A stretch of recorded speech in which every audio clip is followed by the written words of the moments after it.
हा जरा याचा आलेला जो थोडासा आहे कुठेतरी शिथिलता आहे ही आपल्याला सर्वांना मिळून ती नष्ट केली पाहिजे. आपल्याला करायचं असेल तर काही अडचण येणार नाही.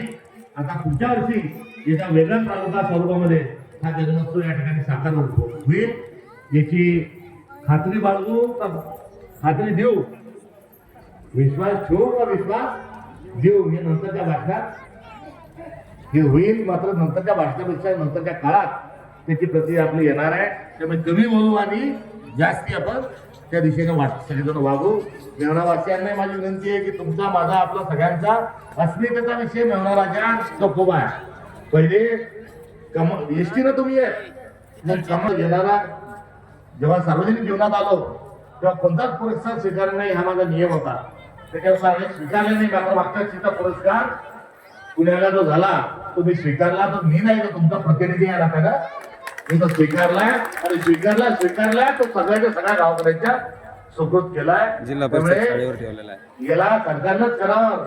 जुन्या आमदारांनी केलं नाही, नव्यानं करावं, नव्यानं केलं नाही. मंत्री हे सरकारचे या भाकड गप्पा सोडा आणि गावकऱ्यांची याच्यामध्ये म्हणजे समाजाची याच्यामध्ये भागीदारी वाढवा हे सांगतो.